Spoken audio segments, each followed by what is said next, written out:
आज मैं ऐसे प्रश्न तुम लोगों के सामने लेकर आया हूं कि जो एग्जाम में पूछे ही पूछे जाते हैं और बच्चे यही क्वेश्चन छोड़कर सरकारी नौकरी से वंचित हो जाते हैं। तो आज मैं वो प्रश्न करवाऊंगा जिससे तुम्हारी पूरी की पूरी आंखें खुल जाएगी। और जो प्रश्न है वो सिर्फ गांधी जी का दक्षिण अफ्रीका काल से सारे के सारे प्रश्न यहाँ पे करवाए गए हैं। 1893 से लेकर 1915 तक का जो दक्षिण अफ्रीका में गांधी जी ने बिताए, उससे बहुत ही महत्वपूर्ण प्रश्न मैं तुम लोगों के सामने एक रामबाण की तरह लेकर आया हूं।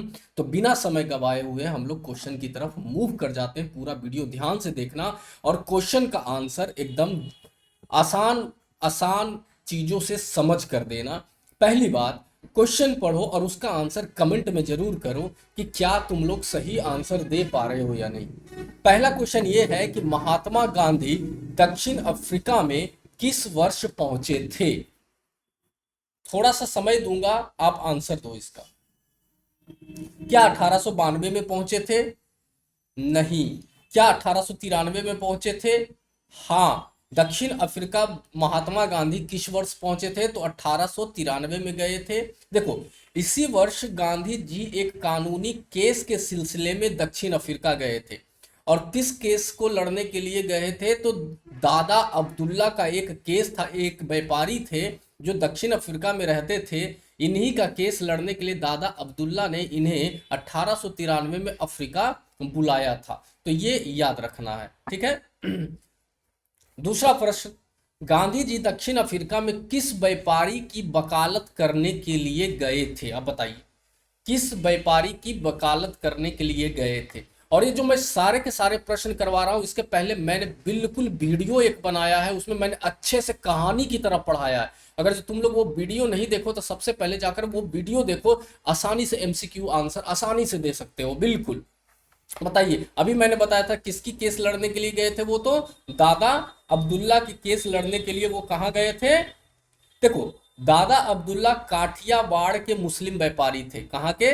काठियावाड़ के एक मुस्लिम व्यापारी थे। उनका एक व्यापारिक विवाद था। गांधी जी को 1 वर्ष के अनुबंध पर वकालत के लिए उन्हें क्या बुलाया गया? दक्षिण अफ्रीका उन्हें वकालत के लिए बुलाया गया।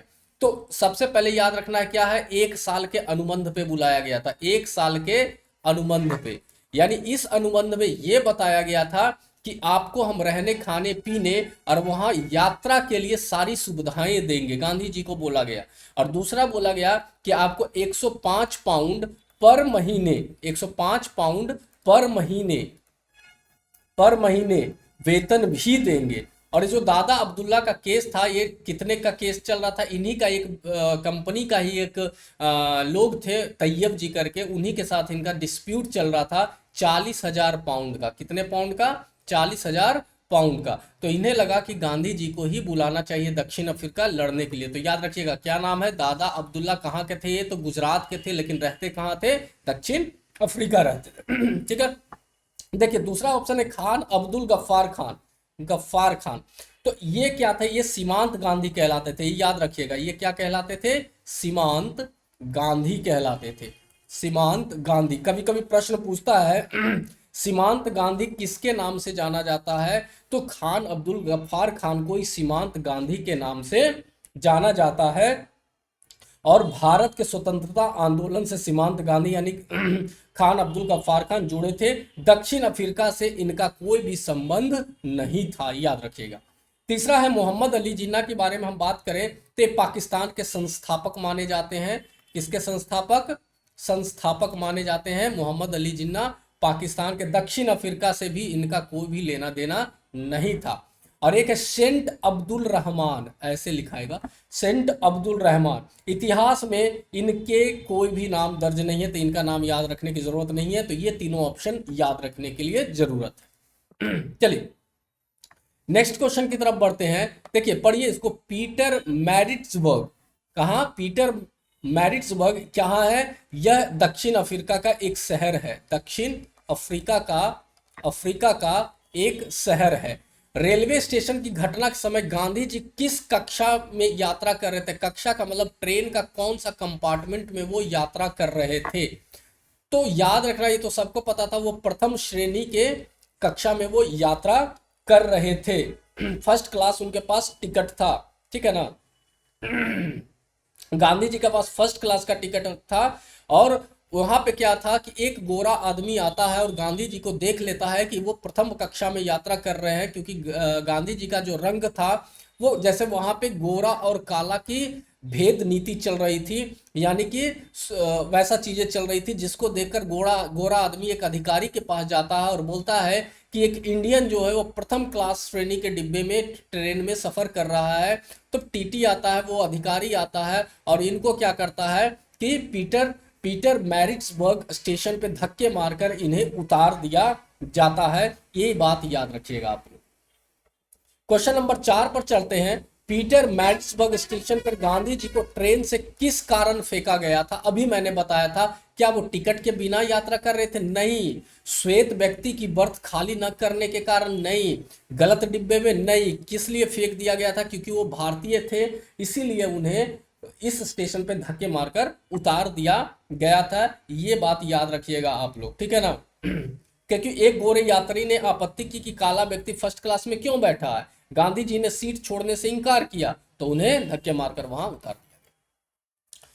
पीटर मैरिट्सबर्ग की ठंडी रात में गांधी जी ने कहाँ बिताया था? बताइए। रेलवे प्लेटफॉर्म पर जब उन्हें उतार दिया गया था तो वो कहाँ पे जाके वो अपनी रात बिताए थे? तो याद रखिएगा, वो कहीं अपनी रात नहीं बिताए थे, वो प्लेटफॉर्म पे ही पूरी रात बिताए थे। और यहीं से गांधी जी का जीवन का टर्निंग पॉइंट स्टार्ट होता है। क्या स्टार्ट होता है? टर्निंग पॉइंट स्टार्ट होता है। और गांधी जी सोचते हैं इस तरीके से मैं अपमान का बदला सह नहीं सकता, अब मुझे अपमान का बदला लेना है, लेकिन हिंसक तरीके से नहीं लेना है, और हिंसक तरीके से लेना है। और यहीं से गांधी जी का अपना राजनीतिक कैरियर स्टार्ट होता है। पूछा भी जाता है गांधी जी का जो राजनीतिक प्रयोगशाला वो कहाँ था, भारत या साउथ अफ्रीका? तो राजनीतिक प्रयोगशाला दक्षिण अफ्रीका बताया जाता है महात्मा गांधी जी का। तो याद रखिएगा इस चीज में।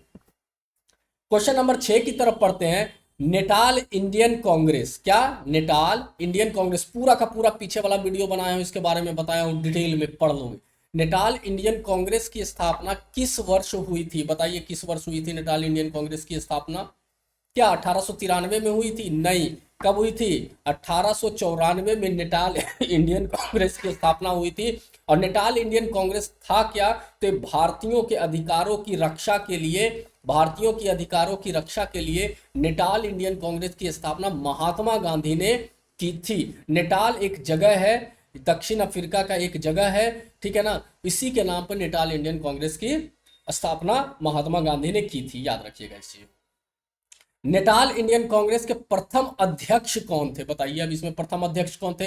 इसकी स्थापना भी महात्मा गांधी ने की थी, और इसके जो प्रथम अध्यक्ष वो भी क्या थे? महात्मा गांधी थे, याद रखिएगा। इन्होंने संगठन का जो स्थापना किया, और इस संगठन का नेतृत्व भी महात्मा गांधी ने ही किया था।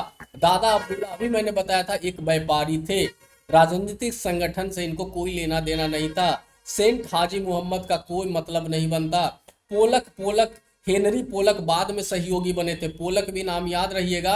महात्मा गांधी के बाद में जो सहयोगी थे, महात्मा गांधी के यह सहयोगी थे। पोलक महात्मा गांधी के एक सहयोगी थे, ये चीज याद रखिएगा, ठीक है। चलिए बच्चों आगे बढ़ते हैं हम लोग। मैं बता रहा हूँ इंपॉर्टेंट क्वेश्चन में करवाऊंगा, एग्जाम में बार बार पूछता है। अब बच्चे सोचते हैं कि ऊपर ऊपर पढ़ के एग्जाम क्वालिफाई कर दे, भूल जाओ इस चीजों को।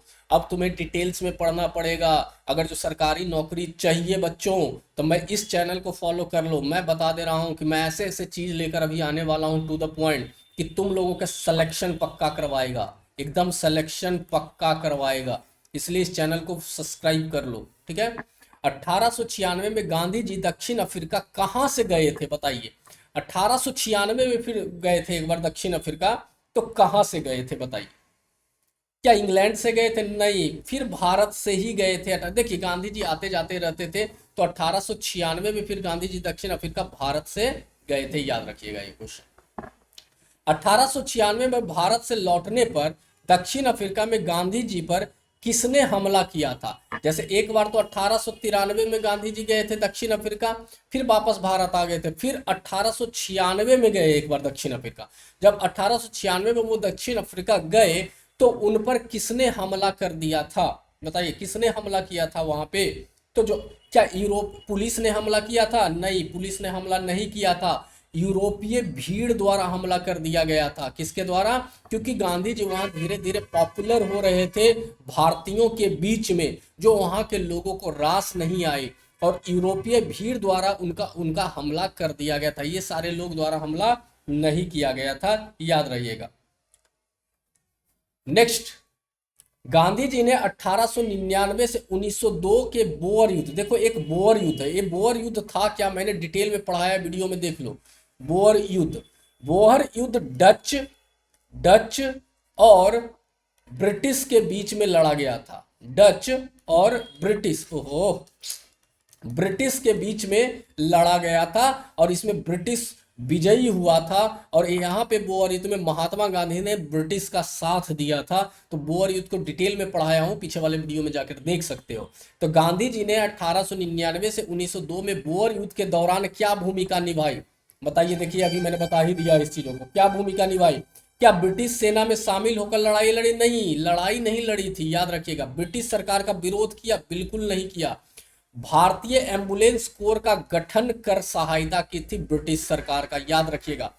ब्रिटिश सरकार का 1100 लोगों को इन्होंने तैयार किया, जिसमें 39 मुखिया बनाए, और ये 1100 लोग एक एम्बुलेंस की तरह काम कर रहे थे। यानी जो ब्रिटिश सैनिक घायल हो रहे थे, मीलों मील लेकर उनको अस्पताल पहुंचाया जा रहा था। इस तरीके से गांधी जी ने ब्रिटिश सेना की सहायता की। उसी को बोअर युद्ध बोला गया है डच से, क्योंकि डच लोग वहां बस गए थे, और डच लोग जहां थे वहां पे सोने की खान मिल गई थी, तो ब्रिटिश चाह रहे थे उसको हम लोग कब्जा लें, ठीक है ना। इसी कारण बोअर की लड़ाई हुई थी। नेक्स्ट क्वेश्चन, तो याद रखिएगा ये ऑप्शन होगा। इंडियन ओपिनियन पत्र की शुरुआत, पत्रिका होगा, पत्र नहीं होगा, ये पत्रिका था।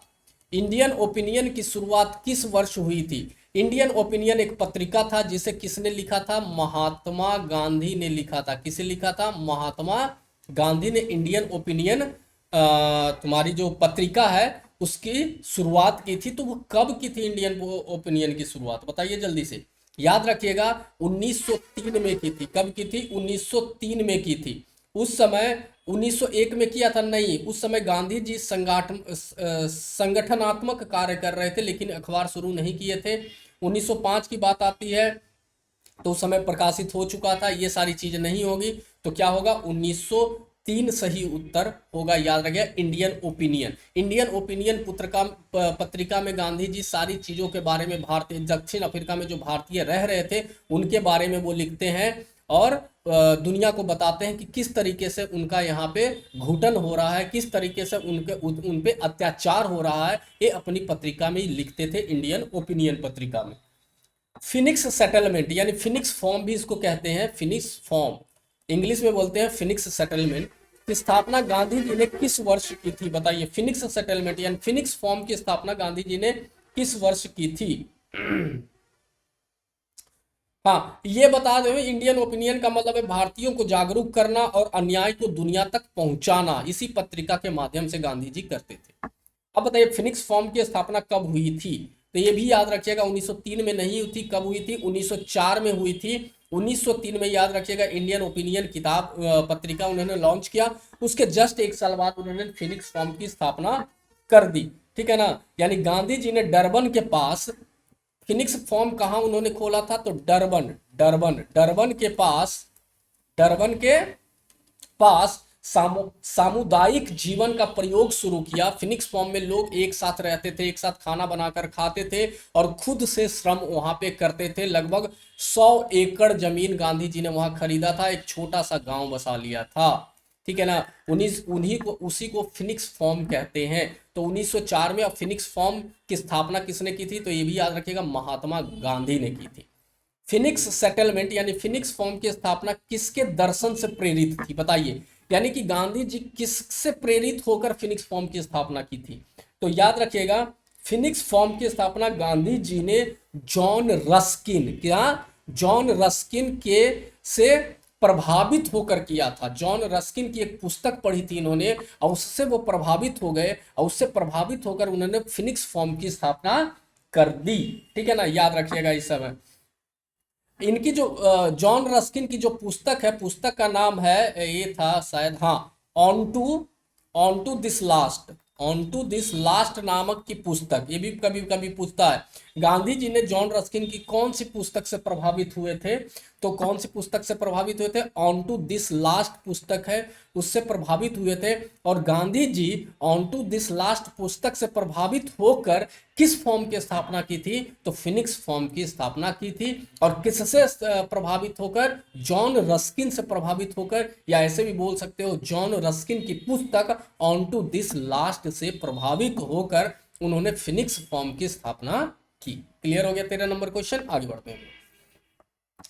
जॉन रस्किन का कौन सा ग्रंथ गांधी जी के फिनिक्स फॉर्म यानी फिनिक्स सेटलमेंट की स्थापना के लिए प्रेरित करता था? देखिए अब इसमें आ गया जो मैंने बताया था, ऑन टू दिस लास्ट, अभी मैंने बताया था ना। यानी जॉन रस्किन की कौन सा ग्रंथ यानी कौन सी पुस्तक गांधी जी पढ़कर फिनिक्स फॉर्म की स्थापना के लिए प्रेरित हो जाते हैं? तो ऑन टू दिस लास्ट ग्रंथ या ऑन टू दिस लास्ट पुस्तक, ये बात याद रखना है आप लोगों को, ठीक है ना। इसमें ऑन टू दिस लास्ट पुस्तक में यही लिखा गया था कि श्रम की गरिमा और समानता का विचार है, यानी सबको श्रम करना चाहिए, सब में समानता रखनी चाहिए, सब में समानता समानता रखनी चाहिए। तो ये इनकी पुस्तक में लिखा हुआ था, इसी से गांधी जी को विचार आया। नेक्स्ट, 1906 में जूलू विद्रोह, देखिए बहुत इंपॉर्टेंट है, कौन सा विद्रोह? जूलू विद्रोह के समय गांधी जी ने किसका समर्थन किया था? जूलू विद्रोह के समय, यानी जूलू रिबेलियन भी कह सकते हैं, किसका समर्थन किया था? बताइए जल्दी से। अरे जूलू विद्रोह उसी को बोला गया था, बोअर युद्ध को, बोअर युद्ध को, बोअर युद्ध को ही जूलू विद्रोह के नाम से भी हम लोग जानते हैं। तो अभी मैंने बताया था वो ब्रिटिश सरकार का समर्थन किया था। और ब्रिटिश सरकार का समर्थन कैसे किया था? तो 1100 उन्होंने एम्बुलेंस कोर बनाया था, जिसमें घायल सैनिकों की चिकित्सा सेवा की थी। उसी में जूलू विद्रोह हुआ था। जूलू विद्रोह कभी कभी पूछता किन दोनों के बीच में हुआ था? तो डच डच वीएस वीएस अंग्रेज, डच डच वीएस अंग्रेज के बीच में जूलू विद्रोह हुआ था। जूलू विद्रोह हुआ था। जूलू विद्रोह किस लिए हुआ था? तो डच जिस जगह पे रह रहे थे उस जगह पर सोने की खान मिल गई थी और ब्रिटिश उसे हथियाना चाहते थे। चलिए नेक्स्ट क्वेश्चन पे पढ़ते हैं बाबू। सत्याग्रह शब्द का प्रयोग सबसे पहले कब किया गया? बहुत ही अच्छा क्वेश्चन है, बार बार पूछता है एग्जाम में। तो सत्याग्रह शब्द का सबसे पहले प्रयोग 1906 में किया गया था। कब किया गया था? 1906 में किया गया था। ट्रांसवाल के ब्लैक एक्ट विरोध के प्रयोग में किया गया था। अब ट्रांसवाल क्या है, ये सारी चीजें मैंने पिछले वीडियो में पढ़ाई है, बच्चों देख लो, मैं बता रहा हूं, तुम्हें ये बनाना इजी हो जाएगा। सत्याग्रह शब्द का अर्थ होता क्या है? बताइए जल्दी से। सत्य के लिए आग्रह, ये सारा तो इजी है। सत्य के लिए आग्रह होता है, यानी कि Satya, SATY, Satya plus agraha, agraha equal to truth force, truth force, ठीक है। 1906 का एशियाटिक रजिस्ट्रेशन एक्ट। अब देखो एक बहुत अच्छा आता है कि ये एशियाटिक रजिस्ट्रेशन एक्ट था क्या। एशियाटिक रजिस्ट्रेशन एक्ट ये था कि दक्षिण अफ्रीका में लगभग उस समय 250 लोगों की, 250 प्लस लोगों का मताधिकार यानी वोट देने का अधिकार को ब्रिटिश सरकार ने रद्द कर दिया। और एक नियम ऐसा 1906 में एक नियम लाया। नियम में ये बोला कि आपको एक पास बनाना पड़ेगा और ये पास आपको अपने पास रखना पड़ेगा। अगर जो पास आप नहीं रखते तो आपको दंड दिया जाएगा, या आपको जेल में बंद कर दिया जाएगा, या दक्षिण अफ्रीका से आपको भगा दिया जाएगा।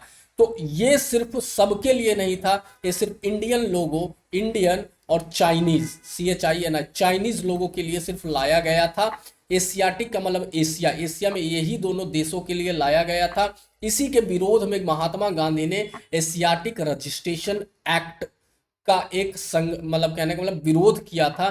तो किस देश में पारित किया गया था? बताइए। तो अभी मैंने बताया था कि जो भारतीय कहाँ रह रहे थे, दक्षिण अफ्रीका के ट्रांसवाल क्षेत्र, याद रखिएगा, दक्षिण अफ्रीका के ट्रांसवाल क्षेत्र में, ठीक है। क्लियर हो गया ये बात? नेक्स्ट, एशियाटिक रजिस्ट्रेशन एक्ट के तहत भारतीयों को क्या करना अनिवार्य था? अभी मैंने बताया कि भारतीयों को क्या करना अनिवार्य था? रजिस्ट्रेशन प्रमाण पत्र लेना और अंगूठा लगाना, याद रखिएगा, यानी वहां अंगूठा भी ले लिया जाता था। तो एशियाटिक रजिस्ट्रेशन एक्ट के तहत भारतीयों को रजिस्ट्रेशन प्रमाण पत्र लेना और अंगूठा लगाना अनिवार्य कर दिया गया था, यानी फिंगरप्रिंट सिर्फ नहीं, दोनों। और भारतीयों ने एशियाटिक रजिस्ट्रेशन एक्ट को ब्लैक एक्ट कहा। क्या कहा? ब्लैक एक्ट कहा। कभी कभी पूछता है ब्लैक एक्ट भारतीयों ने किसे कहा था? तो एशियाटिक रजिस्ट्रेशन एक्ट को कहा था। एशियाटिक रजिस्ट्रेशन एक्ट है क्या? तो एशियाटिक रजिस्ट्रेशन एक्ट को ब्रिटिश सरकार ने भारतीयों के लिए लाया था और बोला कि आपको एक पास बनाना पड़ेगा और आपके उंगलियों के निशान हमें देने होंगे, तभी आप यहां रह सकते हैं, नहीं तो आपको यहां से निकाल दिया जाएगा। क्वेश्चन नंबर 20, दक्षिण अफ्रीका में गांधी जी ने सर्वप्रथम सत्याग्रह का प्रयोग किसके विरुद्ध किया था? बताइए, सर्वप्रथम सत्याग्रह का प्रयोग तो किया, लेकिन किसके विरुद्ध किया था गांधी जी ने? बहुत ही अच्छा क्वेश्चन है बाबू, इसी के विरुद्ध किया था। एशियाटिक रजिस्ट्रेशन एक्ट यानी ब्लैक एक्ट के विरुद्ध महात्मा गांधी ने आवाज उठाई थी। और ठीक है, इसमें एक चीज और जोड़ा गया था पास में कि आपको 3 रुपये टैक्स देना पड़ेगा, यानी 3 रुपीज टैक्स देना पड़ेगा सबको। तो ये सारी चीजें भी थी। 3 रुपया बहुत था उस समय, ठीक है ना, हंसो मत। तो ये हो गया ब्लैक एक्ट के विरुद्ध सर्वप्रथम दक्षिण अफ्रीका में गांधी जी ने किसका प्रयोग किया? सत्याग्रह का प्रयोग किया, याद रखिएगा इसे। गांधी जी को दक्षिण अफ्रीका में पहली बार किस वर्ष जेल जाना पड़ा? पहला बार पूछता भी कि दक्षिण अफ्रीका में पहली बार गांधी जी जेल कब गए थे, कहां गए थे? तो दक्षिण अफ्रीका में गए थे। दक्षिण अफ्रीका में गए थे तो कब गए थे अपनी लाइफ में पहली बार जेल महात्मा गांधी? तो याद रखिएगा आप लोग बच्चों, 1908 में गए थे। कब गए थे पहली बार जेल? 1908 में गए थे। इसी एक्ट के विरोध के कारण उन्हें जेल में डाल दिया था ब्रिटिश सरकार ने, ठीक है, ये बात याद रखिएगा इस चीजों को। नेक्स्ट क्वेश्चन, 1908 में गांधी जी और जनरल स्मट्स, कौन? जनरल स्मट्स के बीच किस विषय पर समझौता हुआ था? बताइए, किस विषय पर समझौता हुआ था? बताइए जल्दी से। याद रखिएगा, इसमें इस विषय पे वही जो चल रहा था तुम्हारा Asiatic society, Asiatic registration act, इसी विषय पे स्वेच्छा से पंजीकरण और प्रतिबंधों को समाप्त करने पर समझौता हुआ था। यानी गांधी जी ने आंदोलन किया था और जो वहां के जनरल थे, स्मर्ट्स थे, वो इनकी बातों को माने और बात मानकर बोला कि ठीक है, कोई भी अगर जो इंडियन पंजीकरण कराना चाहता है तभी हम उसका पंजीकरण करेंगे और उनके प्रतिबंध को समाप्त कर देंगे। यानी कि इसी विषय पर समझौता हुआ था। जनरल स्मट्स ने समझौता करने के बाद क्या किया? समझौता तो कर लिया गांधी जी से, उसके बाद इसने क्या किया? बताइए, उसके बाद इसने क्या किया? क्या उन्होंने वादा निभाया कि वादा तोड़ दिया था? अरे ब्रिटिश को तुम लोग नहीं जानते हो, उन्होंने समझौता तोड़कर नया कानून ले आया था। यानी कि समझौता गांधी जी का तोड़ दिया और एक नया कानून ले आया था। नया कानून क्या लाया था पढ़ाऊंगा, मैंने वीडियो में सब पढ़ाया, जाकर देख लो। 1908 में जोहान्सबर्ग में गांधी जी ने पंजीकरण प्रमाण पत्रों का दहन क्यों किया, यानी आग में क्यों जला दिया? क्योंकि जब ये समझौता हुआ तो समझौता को जनरल स्मट्स ने तोड़ दिया और एक नया कानून ले आया, और जो नया कानून था इससे भी ज्यादा खतरनाक कानून था। तो गांधी जी ने क्या किए? उस पंजीकरण प्रमाण पत्र को इकट्ठा किया जो जो सारे लोगों को मिला था और उसमें आग लगा दी। तो क्यों? वो पुराने हो चुके थे इसलिए आग लगा दी। किस लिए आग लगा दी बताइए जल्दी से?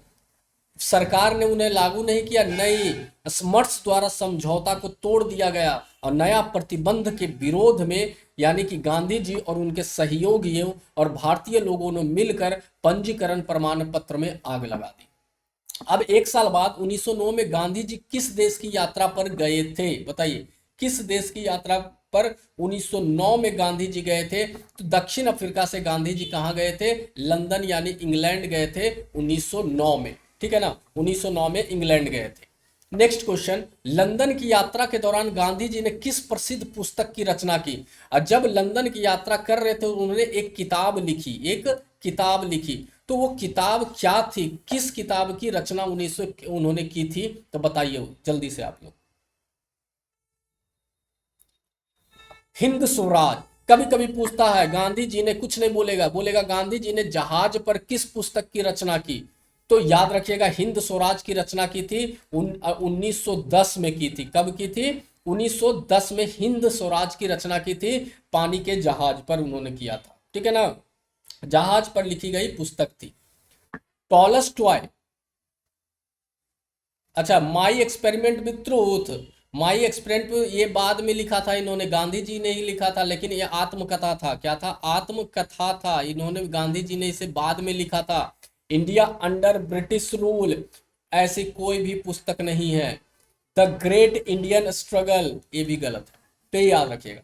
टॉलस्टॉय फॉर्म, अब देखिए, रस्किन टॉलस्टॉय के नाम से उन्होंने प्रेरित होकर एक फॉर्म की स्थापना की जिसका नाम था टॉलस्टॉय फॉर्म। टॉलस्टॉय फॉर्म की स्थापना किस वर्ष गांधी जी ने की थी?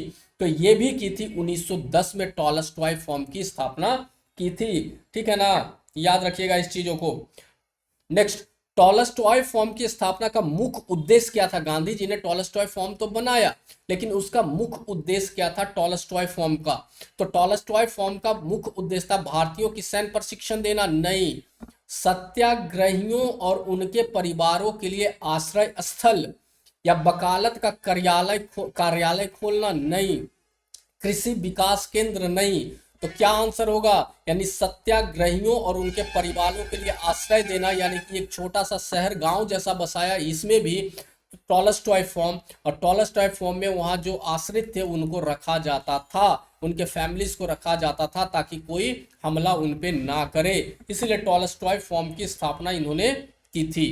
टॉलस्टॉय फॉर्म की स्थापना में किस व्यक्ति ने भूमि दान में दी थी? यानी कि बड़ा जमीन चाहिए था, तो किस व्यक्ति ने इसमें भूमि दान में दे दी थी? बताइए जल्दी से। इसमें जनरल स्मर्ट्स ने नहीं, ये तो गधा निकला ही, ये थोड़ी दान में देगा। हरमन कालीनबैग, हरमन कालीनबैग ने की थी, जॉन रस्किन ने की थी, या दादा अब्दुल्ला ने की थी? बताइए जल्दी से, इसका ऑप्शन जल्दी से आंसर में दीजिए, मैं 10 सेकेंड वेट करता हूँ। ऑप्शन नंबर ये तो नहीं होगा, जल्दी से बताओ। कमेंट आना चाहिए, तुम लोग सब लोग कमेंट करो इसका आंसर। टॉलस्टॉय फॉर्म की स्थापना में किस व्यक्ति ने भूमि दान की थी? दिमाग लगाओ।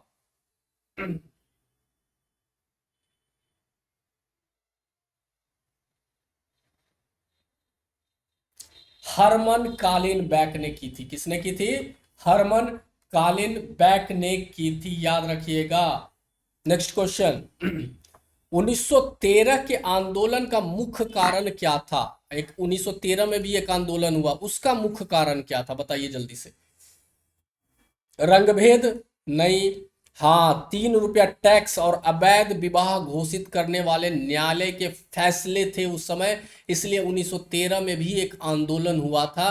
और 1913 में मुख्य कारण यही आंदोलन का बना कि अवैध विवाह घोषित कर दिया जाता था न्यायालय का फैसला से, और 3 रुपया टैक्स इंडियन पे लगाया गया था। उसी को विरोध में 1913 में एक आंदोलन हुआ था, ये याद रखना है। अदालत ने भारतीय विवाह अमान्य घोषित कर दिया था।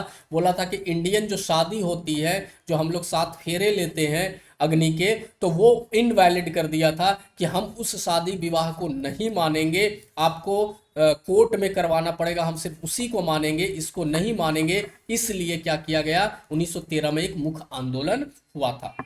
दक्षिण अफ्रीका में भारतीय मजदूरों पर लगाया गया, देखो, 3 रुपया टैक्स यानी 3 पाउंड का कर किस पर लगाया गया था? आय पर लगाया गया था दक्षिण अफ्रीका में भारतीयों पर, संपत्ति पर लगाया गया था, पूर्व संविदा जीवी मजदूरों पर लगाया गया था, या व्यापारियों पर लगाया गया था? किस पे लगाया गया था? तो याद रखिएगा, पूर्व संविदा जीवी मजदूरों पर लगाया गया था, यानी सारे मजदूरों पर लगा दिया गया था 3 पाउंड का टैक्स। 1913 में महिलाओं को लेकर गांधी जी ने किस मुद्दे पर आंदोलन छेड़ा? अब 1913 की बात हो रही है, तो किस मुद्दे पर उन्होंने छेड़ा? बताइए। मतदान के अधिकार पर, विवाह के वैधता पर, याद रखिएगा क्योंकि कोर्ट ने विवाह का वैधता खत्म कर दिया था, तो इसी पे 1913 में आंदोलन हुआ था, विवाह की वैधता के ऊपर उन्होंने आंदोलन छेड़ा था, याद रहेगा। यह मुद्दा दक्षिण अफ्रीका में भारतीय आंदोलन का हिस्सा नहीं था, मतदान अधिकार ये भारत में था, ठीक है ना, दक्षिण अफ्रीका में नहीं था। संपत्ति का अधिकार भी वहां का कोई मुद्दा नहीं था, शिक्षा का अधिकार भी वहां पर कोई मुद्दा नहीं था।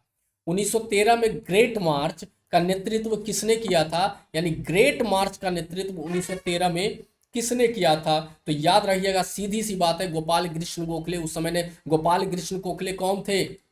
गोपाल कृष्ण गोखले महात्मा गांधी के आध्यात्मिक गुरु थे। आध्यात्मिक आध्यात्मिक आध्यात्मिक गुरु माने जाते हैं, यानी महात्मा गांधी ने इन्हें अपना गुरु मान लिया था। किनको? गोपाल कृष्ण गोखले को। सुभाष चंद्र बोस उस समय युवा छात्र थे, उनका कोई लेना देना नहीं था। सरोजनी नायडू का कोई भी दक्षिण अफ्रीका से लेना देना नहीं है। तो एक ही इंसान है, महात्मा गांधी।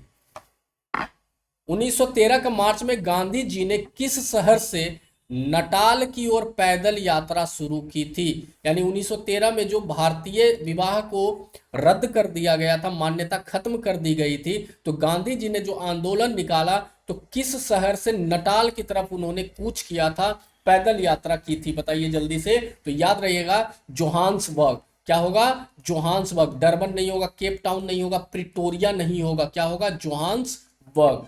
ठीक है।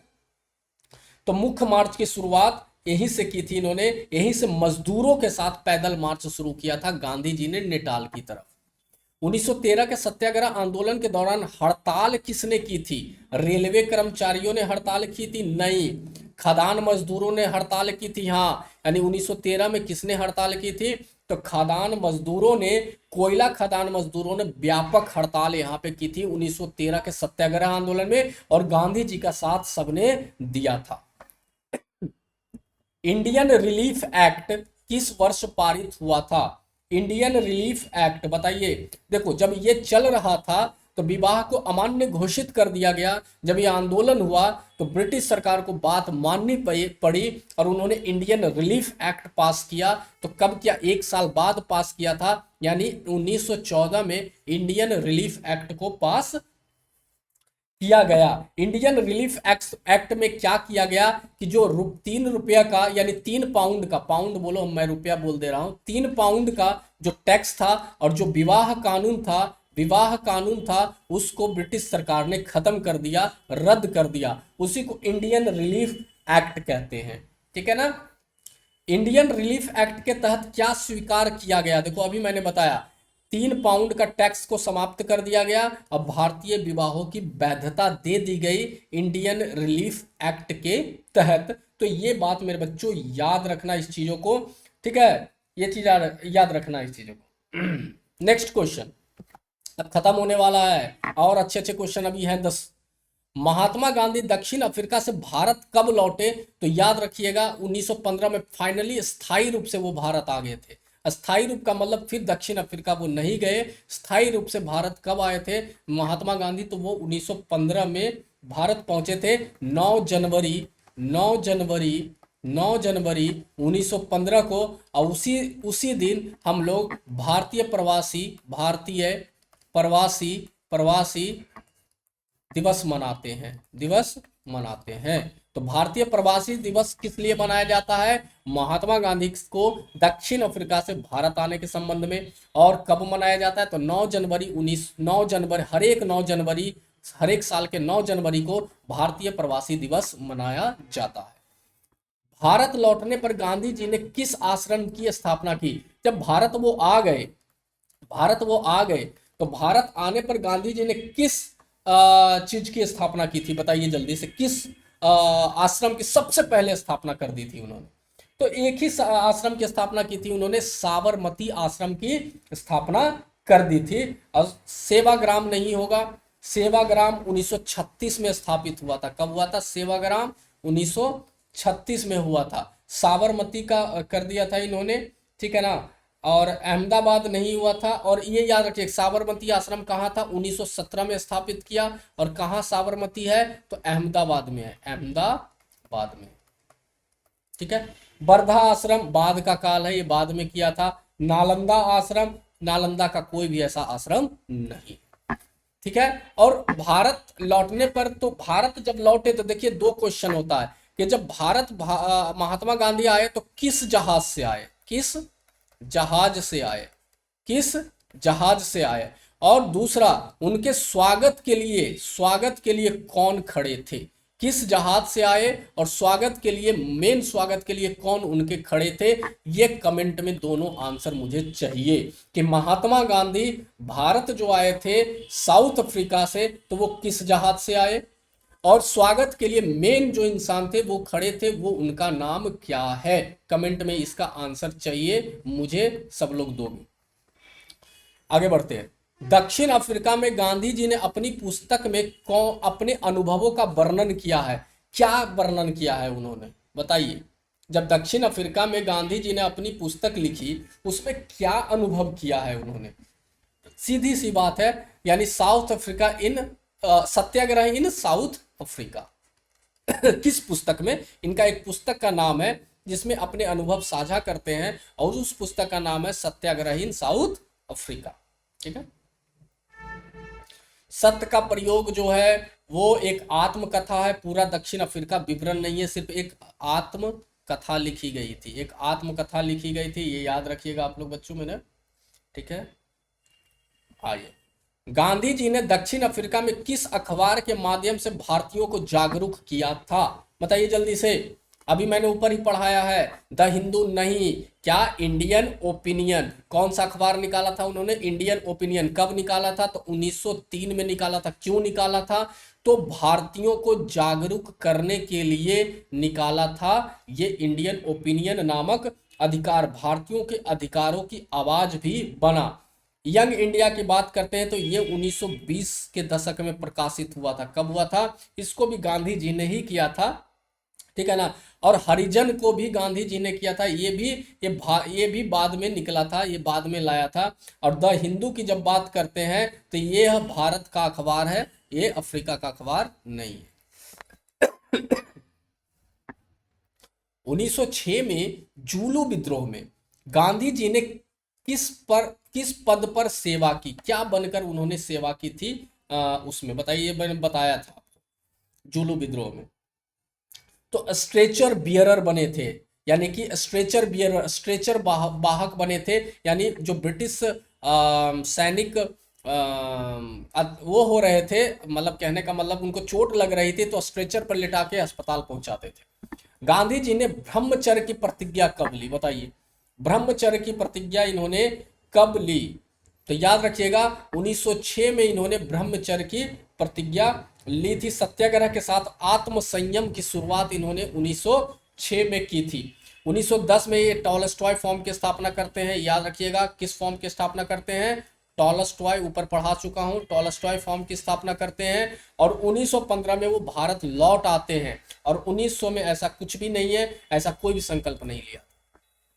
दक्षिण अफ्रीका में किस नेता के साथ गांधी जी की मित्रता और बाद में फिर विवाद हुआ, बहुत ही अच्छा क्वेश्चन है।